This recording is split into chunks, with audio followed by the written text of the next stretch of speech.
mobile payment, and then we'll create up to 15. Then create it. So I normally don't like this method. I don't like it, so I'll just go here and I'll write my own I'll use my own way to create a table. I like this method better. I find it easier and faster. So create table mobile payments.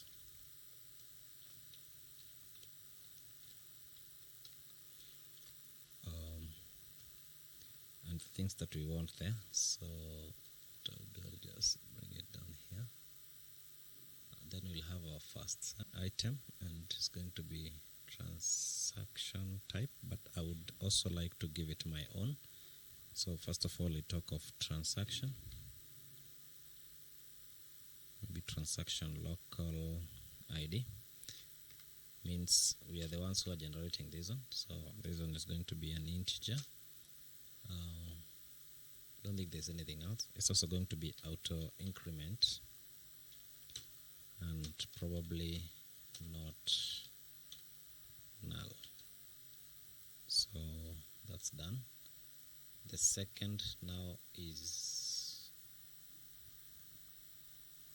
transaction type.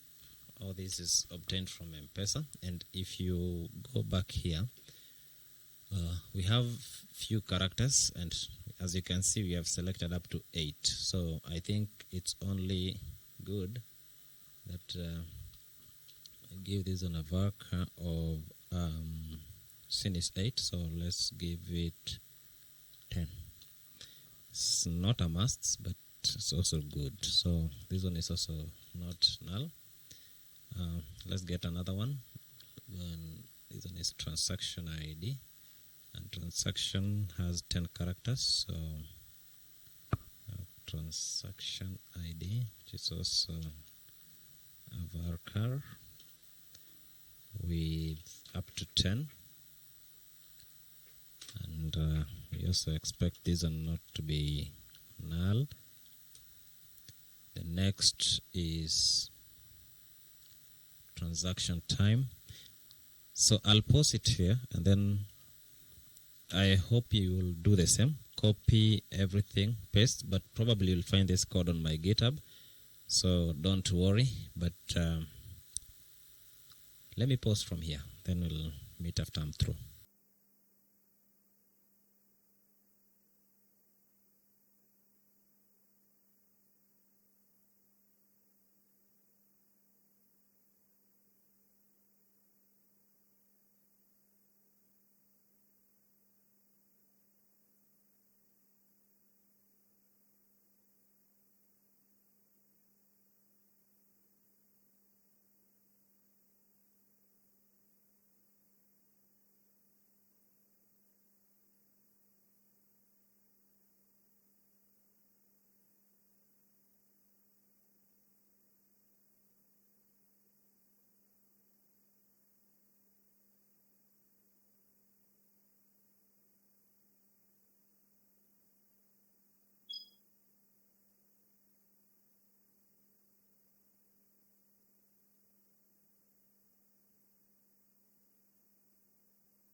Welcome back. We have already created our database.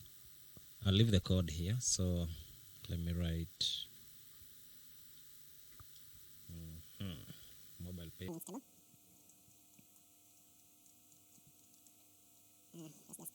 .sql. That's okay. So paste it and save it. All you need to do is to copy this and paste it on your SQL command prompt or SQL commands and run it, and everything will work fine.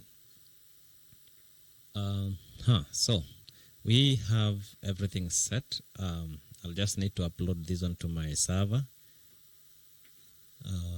but we haven't done anything yet. Just created a database. We have simulated. We are supposed to go to the confirmation URL. Here we are. So we want to send everything here to our database, and we are using this configuration. So what I'm going to do is I'm going to create my insert statement here. Probably we'll have this one done the proper way. For now, let's just ensure that we have everything set and everything is being saved on our database. So we'll say insert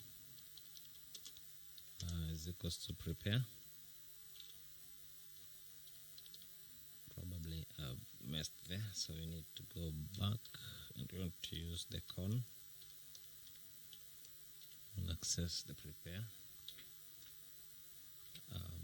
I'll show you how simple here it is. So all you need to do is to go to your MySQL, go again. Once you have selected the table, so click on SQL, then click on insert, and then everything will appear there. All we don't need the primary key, but we need all the rest. So we'll take everything, copy, then we go to our statement and paste it. Then probably we don't need these things here, but we can maintain them for this part. Then we'll need to put our placeholders, and I'm going to use this time what we call named placeholders. So let me remove these ones so we can retain the placeholders.